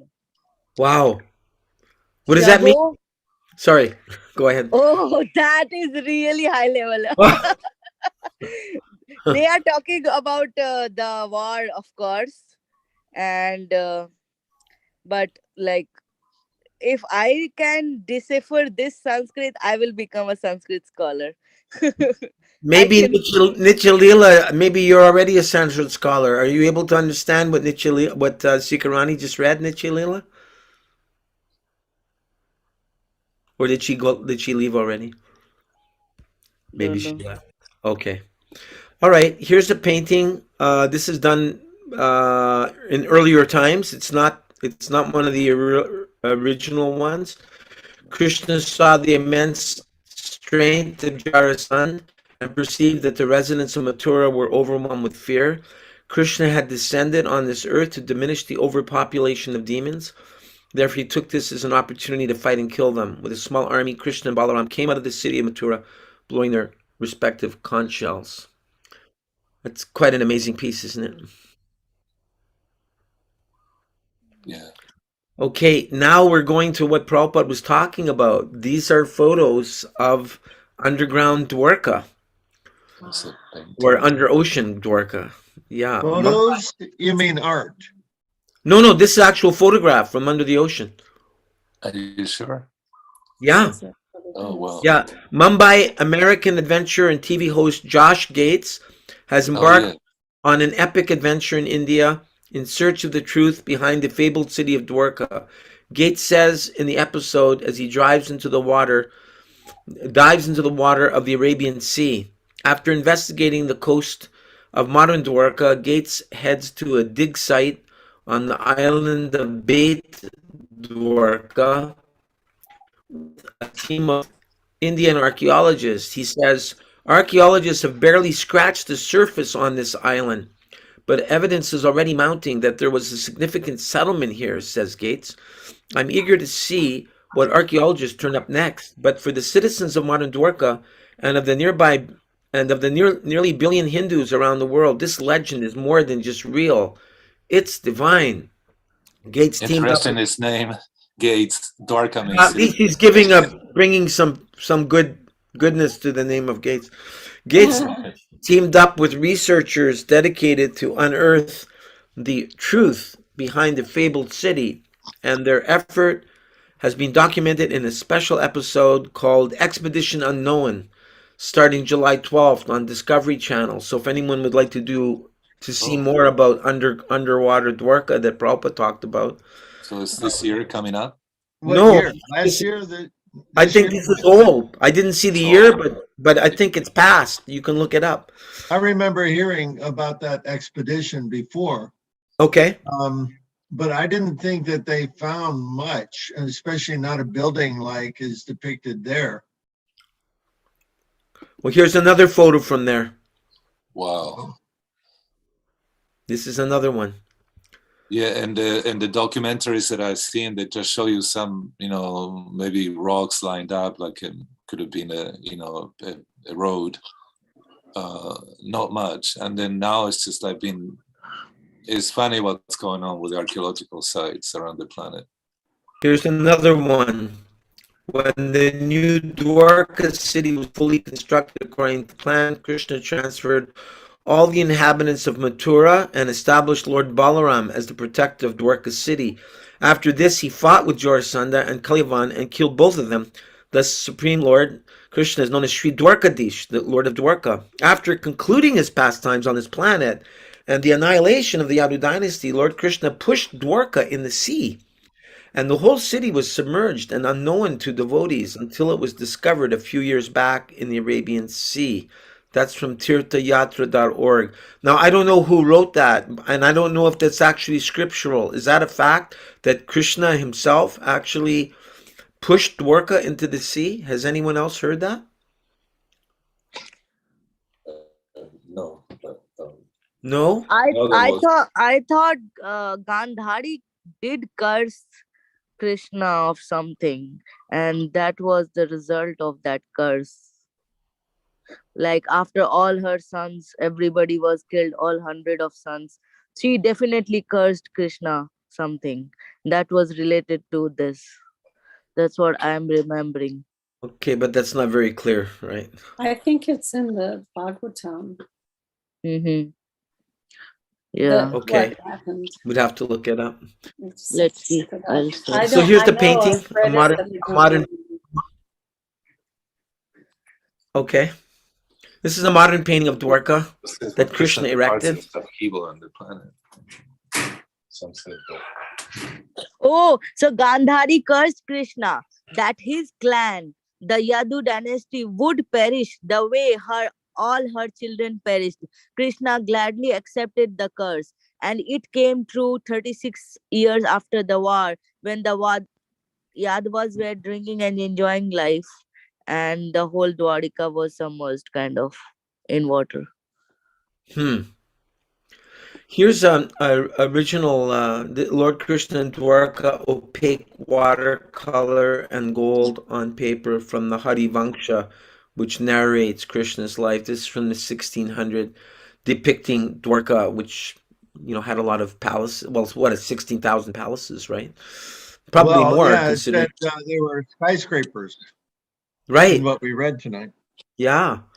And so here's also from this chapter, here's the original Krishna book painting that's also from this chapter. King Muchukunda burned Kaliyavan into ashes within a moment. And this is a modern depiction of the same painting, more recently done. So those are all the paintings I could find to go with this chapter. And if any of you are sticking around, I got a question. I was just wondering, what do the ladies think? Just give a succinct answer, because I'd really like to get through my 15 points here if I can. When you hear that women must always be protected in their youth by their father, in their middle years by their husband, in their elder years by their son, one thought that came to me today is, okay, but the men also need to be also qualified to be able to provide that protection for them. That's one thought that came to my mind. And also another thought is that women need to be willing to take that protection, because Prabhupada said an independent woman can never be happy. But you see a lot of women today, they pride themselves. They say, I'm an independent woman. I'm thinking, wow, that's too bad. But that's how they, if you go to their profile, they'll say, I'm an independent woman. And they say that with pride, I'm thinking, wow, that's quite a disqualification. At the same time, I'm thinking that women are treated so badly in society that they need to become independent in order to be able to survive all the abuse that they go through. So this is a whole big topic. I was reluctant to bring it up because I thought I'll never get through my other 15 questions. But I just wanted to, first of all, just address the ladies and see if any of you have a comment you'd like to share on that point. Starting with you, Bhavatrini, since you're the most senior here, and Rasangi. Is Rasangi Is here? Rasangi here? Yes, she is here. She's silently hi. here. I think it's a very good way, but it's Kali Yuga, and most men aren't qualified to protect women. And it didn't mean that women had no role or no independence. Everyone has their independent will to make certain choices. And in a nice structure like Draupadi ran the whole household. She knew every single servant's name. She made sure she knew everything, what everyone needed, like that. So it's not that being protected means that you're stupid and you don't do anything. Or like Kaikeyi protecting Right. her husband in Right. battle. She went to. Yeah. Oh yeah. Kaikeyi was, she fought. Kshatriya. She was a Kshatriya queen. She actually fought in And battle. saved the life of her husband. So the word protection has gotten a bad name, but I don't see much. Yeah, bad rap. But I don't see much protection going around. I was very protected by my father when I was a little girl. And when I had some terrible husbands, and now I'm being protected by Nari Hari. And I don't know if my children will take care of me, but it doesn't matter, because as devotees, Prabhupada, he actually told me just to go give everything up and go live in Vrindavan and chant and take prasadam and read his books. So he didn't tell me to stay protected by father, husband, and I didn't sons. get that. Try tapping above to edit. What? Okay, thank you. Is that what you'd wanted to say, Bhavatrini? Yes, that's what okay, thank you. Rasangi, do you have a response to this, please? Take the mute off if you can. Yeah. All right. So protected doesn't mean controlled. It doesn't mean that you're kept down. It doesn't mean that you're deprived of opportunities to develop yourself, right? Protection, we have to look at what that word means. But it's become like protected means controlled. And meant that way in ancient times. Yeah, Raghavendu speaking, but I'll let you can talk to what. In ancient times, it meant that, but not in today's world. I don't know if it meant that in ancient times. Well, not to an extreme. Yeah, I'm not sure that it meant that. There would have never been any reason for women's liberation. I think it's developed into that, and I mean, we can talk about this forever, but I do think that being protected is nice. And men and women do have different natures, and we provide different things. You can't have babies. I can't fix a car, although some women can. You know what I mean? It can be very complementary, and yet out of cruelness, perhaps, and control issues, men take that as an opportunity to force women into submission. Mm-hmm. And I think that's really sad. Okay. Anything else, or can I go on to Shida Sindhu? I think you can go on. You want to say something, Raghavendu? Oh, Or you want to hear from the women, though? Yeah, I want to hear from women specifically right now. I want to hear their viewpoint. Shurasinda, do you have something you'd like to share about when you hear that concept that women should always be controlled, whether it's in their by their father in their Not controlled, by their protected. sorry, Protected, not slip. controlled. right. And then finally in their old age, you've got a little son there to protect you in your old age. Do you have a comment to make, Shurasinda, before we go on to Nitya Lila and then Shikarani? I think I like the idea of protection of a woman that we don't get in this age of Kali Yuga. Sometimes women really need that, but sometimes it also depends on, maybe it's your own karma that you don't get the protection from either your father or your husband. When you don't get a nice father or nice husband, then you don't get that protection. So as a woman, you still need to be independent. I think it doesn't apply much in this Kali Yuga age of this term of protection from my own life experience. You still need to protect yourself. Not to be like feminism, but you need to protect yourself when you don't get a nice father or husband. But the idea is nice. I like the idea in the Srimad Bhagavatam. It says protection, cow protection, women and children, elderly. Yeah. But sometimes it doesn't apply, in my opinion, or maybe it's because of my karma. I don't know. When you went for Janmashtami to the Penang, Malaysia temple, and the pujari said, if you're not vaccinated, you can't come in here. Did you feel protected at that time? Come on, Gaura. You just changed. Yeah, as a head of pujari, I think he should know what he has cultivated for so many years. Then the only thing that I I mean, I hurt very much when he said, you have to get out now. He told me, you have to get out now. The word get out is like, it hurt you so much. Get out, you have to get out now. He showed me that's the gate. You have to get out now because I'm not vaccinated. So the word get out, I feel that I hurt very much. But I didn't bring it out to anyone, just the temple president. I said, this person said this to me. I said, I will never step my foot in the temple anymore. And then the temple president said, oh, just forgive him. He's an old man or whatever. And Okay. But I think, I think it's not an excuse whether you're an old man or what. I mean, as a head of pujari, you have cultivated for more than 30 to 40 years old. I mean, you should have able to apply what you have learned as a devotee. Well, I'm neophyte, I'm only about 5 years. So so you cultivate KC for 30 to 40 years. You have to learn to control your anger, you have to apply what you have learned. So in my thought at that time, I was very shocked. So I didn't respond to him. I just said I need to pass something to another elderly Chinese woman. And then he said, okay, you go next time, make sure you don't enter again. He said that to me. I remember very well. So it is not, how do you protect a woman in this case when your words are so hurting?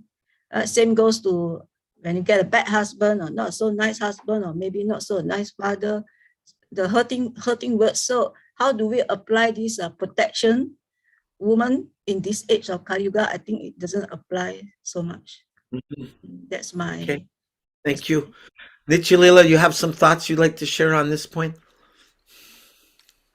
Please. Yeah, thank you very much. I mean, since I heard regarding the incidents of Draupadi when she was being harmed in front of all her husband,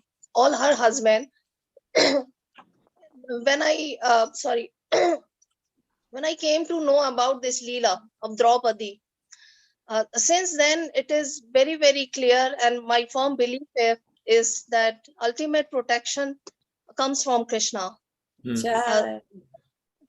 Yeah, I mean, at the same time, I also believe that if you are supported by or protected by so many beautiful souls around, then it also comes from Krishna. So Krishna's arrangement is always there for devotees to protect, for support. And in material level, I always observe that, in material level, people do have kind of notion that if girl is being living with father or brothers, then of course they would think twice to create any agony or exploitation. So Krishna is actually supporting and protecting in any form, but ultimate protection, it is my firm belief that whether you are being supported or protected by man or other being, Krishna remains the source of all protection. Joy. Yeah. Thank you very much. Sikarani, you're there in Rochester, New York, and your family is in India, and I don't think you have any brothers in Rochester, New York with you. So I'm just wondering, what are some of your thoughts on this point, please?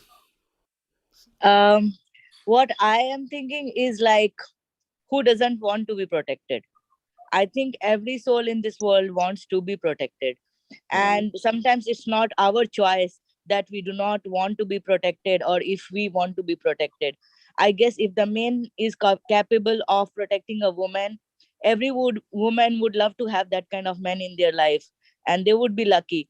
But the point is, are the men in this world currently capable of protecting a woman? Because in Hindi, we have a term which is called Rakshak Bane Vakshak, means the protector himself becomes the destroyer.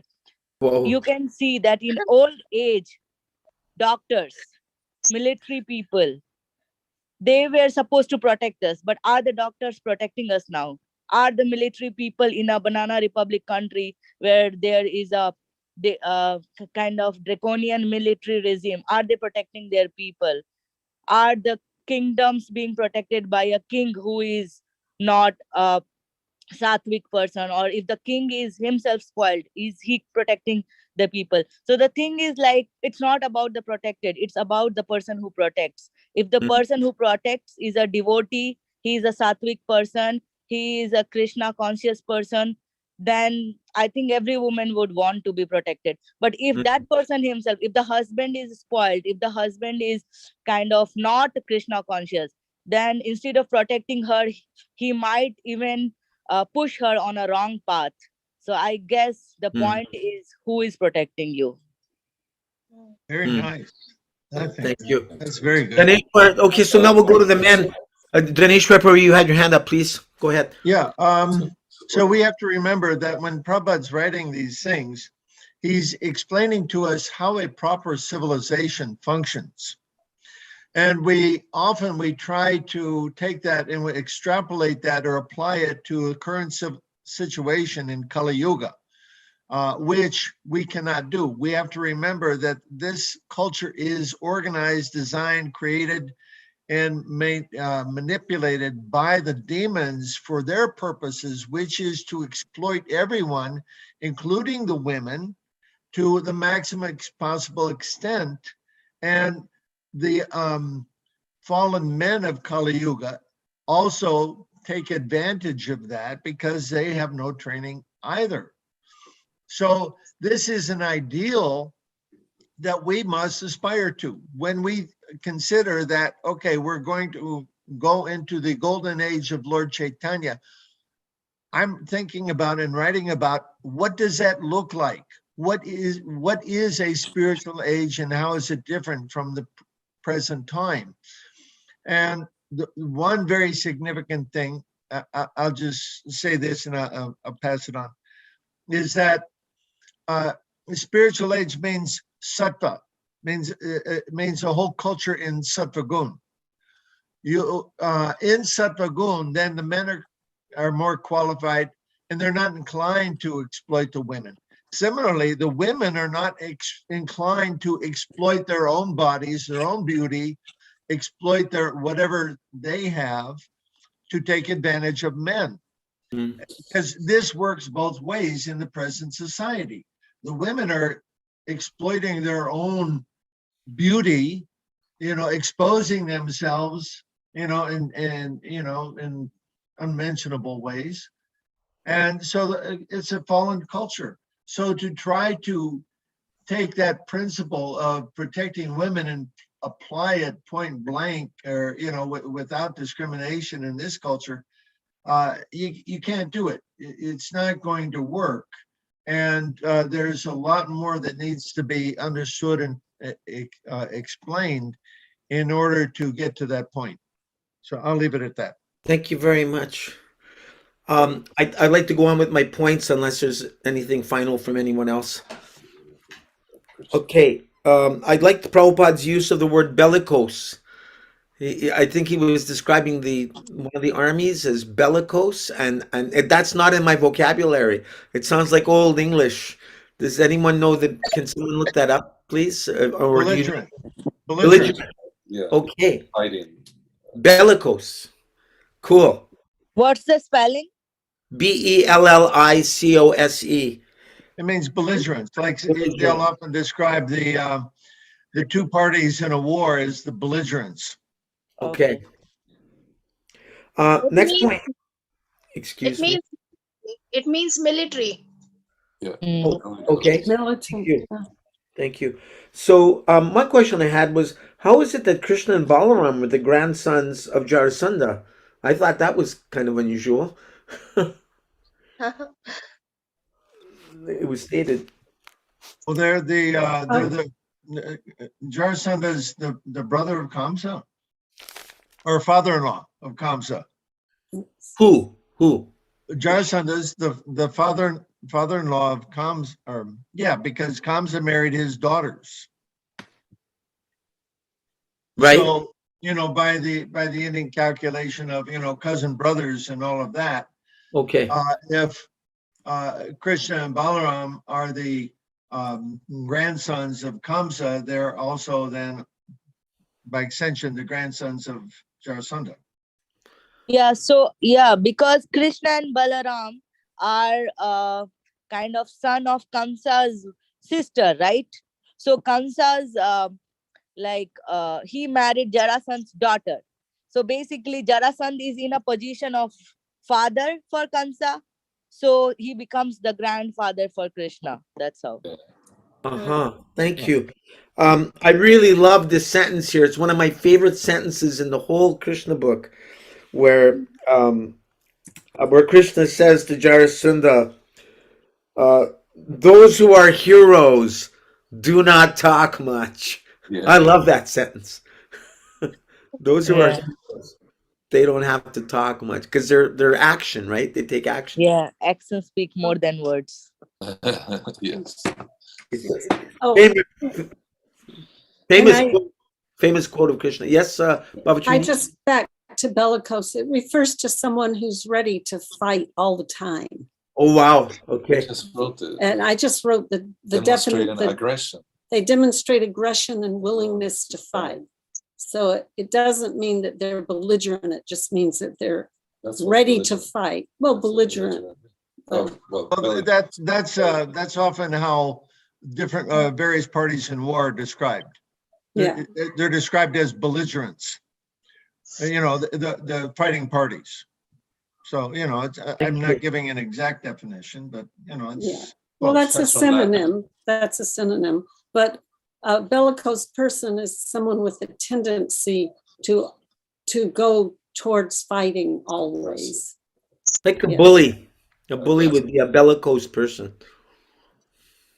Could be a bully, but it's just that's their tendency. Aggressive. Okay. They're aggressive and ready to fight. I found it really interesting that after one of the times that, I don't know if it was the 17th time or which time, it said that Jarasunda would resign from his position, and he was going off to the forest to meditate. And I just heard a guy today here in the province of Ontario, he was challenging the premier because they're trying to do another lockdown, and he was just pointing out to him that you're not qualified. You put us through all of this. You're putting us through it again. You've lied. You've gone back on your word, and you should just resign. That's what he was saying to the premier in his open letter. And I was thinking, it's interesting because even though Jarasunda was a great demon, even demons, it seemed, had some kind of honorable quality to them, that he was actually ready to resign and go off to meditate. Yeah, But yeah. but due to the bad association of his associates, then they said no. Well, I don't remember exactly what they said to him, but It they was just encouraged. bad luck. Sorry, It was just your bad luck. right? So I was just thinking how bad association is dangerous, because actually Jarasunda, it seemed like he was being dictated to by the super soul, that okay, you've ashamed yourself, just go and meditate now. And his buddies are saying, no, it's just bad luck, go for it again. Same So thing happened to Duryodhana. He was ready yeah, to throw in the towel also, uh-huh. right? And then he had a dream. The demonic powers that came to him and said, "Hey, you're our man. You can't quit now. Get back in the fight."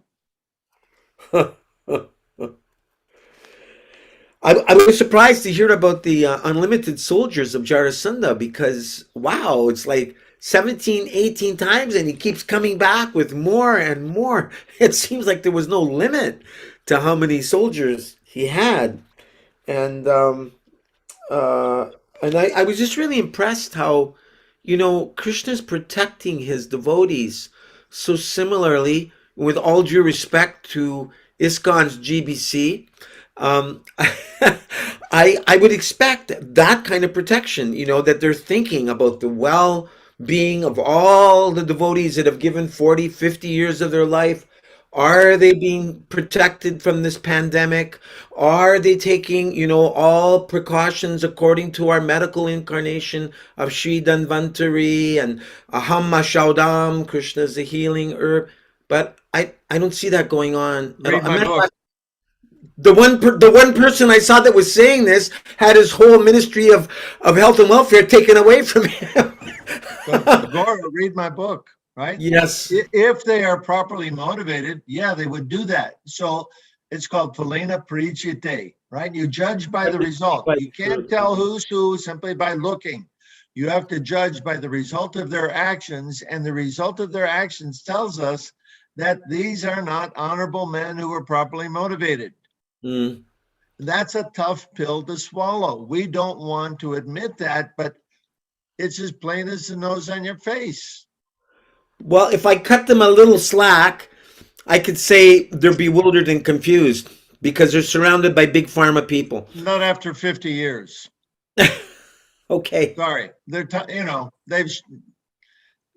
These are mature men. They're in their 70s. Yes. You know what the score is, or they should. And so, you can't, and especially when they, repeat the same things again and again, Mm-hmm. you have to, there is no more slack. They've had their slack. Mm-hmm. Yes. You just have to see it for what it is, as depressing and unfortunate as that is. And what's that mean then? It means stop following them because they don't deserve to be followed. And we follow Prabhupada as Prabhupada instructed us. Then there's also this saying that the sign of an educated man. I'm not disputing your point, but I'm just also thinking of Chanakya Pandit's point that an educated man is one who can identify a qualified wife, even though she's from a low-class family, can take nectar from a pot of poison, and can take, what's the other part of that saying? Gold from a filthy place. Gold from a filthy place. Thank you.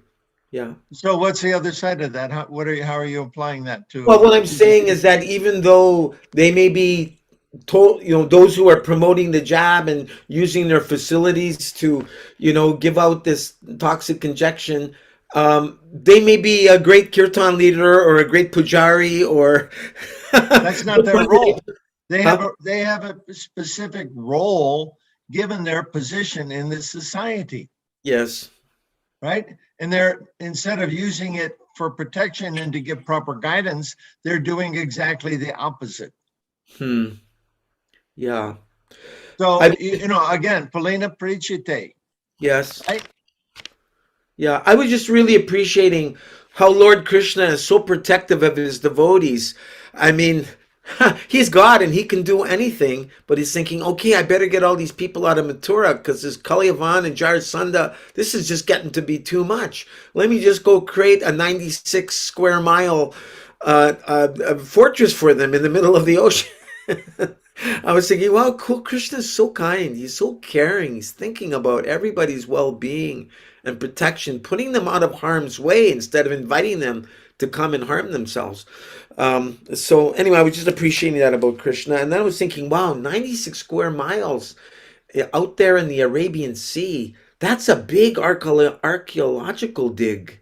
Imagine, like, if you're an archaeologist, that's like a field day, 96 square miles of Krishna's city under the ocean. That's immense. That's gigantic. It mentioned that there were 33 million demigods, but I've also heard that there's 330 million demigods. And I was thinking, well, gee, maybe that's an edit, mistake in there. Does anyone know for a fact if it's 33 million or 330 million demigods? Didn't we read 33 million? I thought Yeah, that's we read 33 million. Yeah. You're Where does it asking state if it it's an differently? edit mistake. So where else does it say how many demigods are there? I'd have to go and look. I mean, that requires some research, but I'm wondering, is it actually 33 million as we just read in Krishna? Because I seem to remember reading in other places. It's like there. One thing I read is that there's 33 principal demigods, and then each of them have, I think, a million. Is it a million servants each? Something like that. Sub like assistant servants to those demigods. Anyway, give or take a few million. Another question I had is, oh yeah, I quoted a verse from the Chaitanya Charitamrita. Ekala, what is it? Ekala. It didn't say the words, but I'm just recalling it. Ekala, something Krishna, Arasabha Britya. That there's one supreme controller, Krishna, and everyone else is his servants. That was one of the verses that was quoted. And then it was describing when Krishna was running and Kalyavan couldn't catch up with him. It didn't mention the verse, but I remembered the Brahma Sanghita, Vedeshu Durlabha Madurlabha Matma Bhakto, that Krishna is quicker than the speed of the mind. And what else? No caste by birth, and I was questioning, I want to ask Nitya Leela, because Prabhupada was saying that so many of the people who became Muslims were actually devotees of Krishna, but the caste Brahmins, they treated them badly. They treated the Sudras badly, and so then because the Sudras had a Hindu tax on them, also placed by the Mughal kings. And the Mughals said, if you're a Hindu, you have to pay a Hindu tax. And the Brahmins, Prabhupada said that if a Brahmin was going through a village, he had to announce, I'm a Sudra. Excuse me, not a Brahmin, but if a Sudra was going through a village, he had to announce, and then people would close their windows so that the Sudra wouldn't look at their food or look at their daughters, because then they would consider our daughter or our food has been contaminated by the Sudras looking at them. So Prabhupada said, actually, I walked into the New Delhi temple one time and Gopal Krishna Maharaj was giving the class in Radha Parthasarathi temple. And he said, oh, my godbrother Gauraji is here. Gaura, why don't you come and take over the class? So I was surprised. I thought that was kind of him. So I went and I sat down and I started telling this story just by catching a little bit of Maharaj's points. I tried to connect this. I heard it from a tape where Prabhupada was saying that if a Sudra walked through a village in South India, or I don't know if he said South India. I thought he said South India. That the caste Brahmins or Smarta Brahmins. I can't remember if he said caste Brahmins or Smarta Brahmins, but they were not qualified because they would look down upon that Sudra and treat him unkindly. So he said the Sudras were thinking to themselves, we're treated so badly by our so-called Brahmins, and the Muslims are the Muslim leaders are placing a Hindu tax on us for being Muslim. Better we become Muslims, because then we won't have to be mistreated by our so-called Brahmins, and we won't have to pay the Hindu tax. And Prabhupada said, thus, millions became Muslims, giving up Hinduism. And That's then the same reason why in South India many become Christian. uh-huh. Yeah, I was in Udupi and I was surprised because I was going to the ocean. I saw Yeah, a that's true. sign, a big sign saying, if you're Hindu and you convert to Christianity, we'll provide you with a loan that you won't have to pay back for your house. We'll give your children free education, this, that, and the Yeah, other. I thought, wow, that's really going below the belt. And you're true. freed from all the caste restrictions. Yeah, that's true. Uh-huh. Uh-huh. And I saw it the Christians when they're converting. They in order for a Hindu to become a Christian, they have to rip up a picture of Ganesh or Lakshmi Devi, or they have to step on it. They have to like desecrate the deities, and then you're proving that now you can eat gomata and become a so-called Christian. It's complete madness. But anyway, at the end of that talk, the punchline that Prabhupada gave, where he shows that so many Hindus became Muslims. Yeah. Prabhupada said, therefore, do not neglect anybody. And I thought, wow, yeah. Prabhupada's saying it all there. So I wanted to direct this towards Nitya Leela. Do you see, because you're surrounded, you're in Muslim Loka there in Pakistan. You said there's 22 million Hindus and how many million Muslims, roughly? It's 22 million around. 22 million Hindus. Some Muslim 22 and million Muslims. 1 to 2% Hindu. Okay. So when you're dealing with the Muslims, can you see how a lot of them like have an affinity for Vedic culture, or you can see how they possibly could have come like from a Brahmin lineage, or they're very Brahminical maybe in their qualities, or Yeah, exactly. Maybe because of some pious credits, they are inclined towards learning Vedic principles and eating prasadams. And in my surroundings, there are many souls who really appreciates our Vedic culture. they're not biased, they're not hateful. Mixed population is there. Of course, there are educated families. They would be very welcoming, but there are extremist minded as well. So I have observed that less educated people are more extremist. Oh, Yeah, okay. Yeah. Does that's anyone want to respond to Nitya Leela before I make my last point? No? Okay. And so Prabhupada states that only one who is free from sinful actions can make spiritual advancement in Krishna consciousness. And I thought of that verse, Yesham tvanta katam papam jananam punya karmanam. What is it?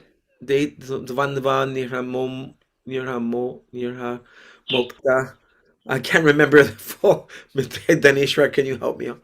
Do you know Sorry. the See, end of chapter 7. Yesham tvanta katam papam jananam punya karmanam te dvanva nirham mohan nirmukta da da da da da da da da. Forget the last one.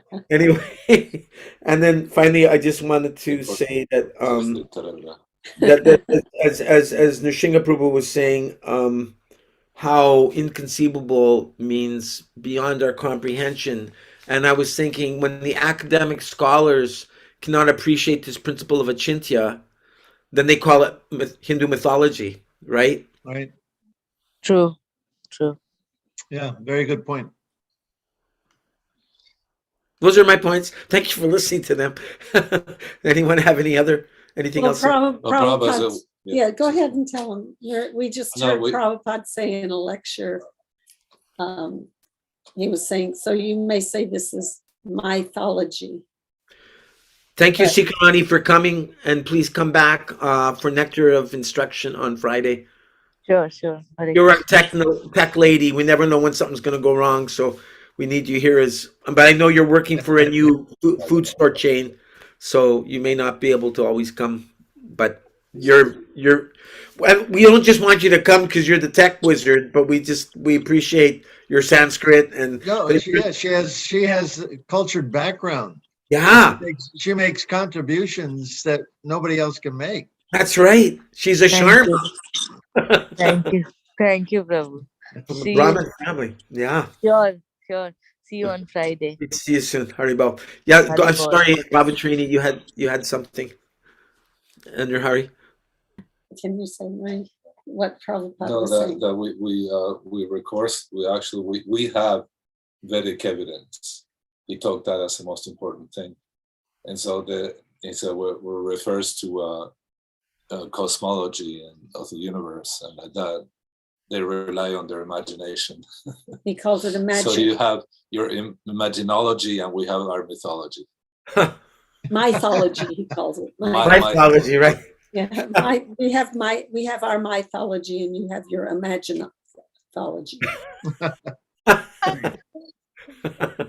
That's a Prabhupada-ism, his own special. That's in a lecture which we're watching. Yeah. Cool. I love those special terms that Prabhupada would make up. Yeah. Rasangi, anything else from you from what we've discussed tonight? No, I'm good. Just, doing other things but listening. Thank you so much, everybody. Yeah, thank you. And I want to hear your Grahasta talk. If you can send me the link, Bavatrini Nurhari. Yeah, fabulous. I don't know what the link is. Oh, Rasangi, can you send it to me, please? Yes, I will. Okay, thank you. Yeah. And thank you very much. And any closing word from anyone tonight before we call it? Hare Krishna. Hare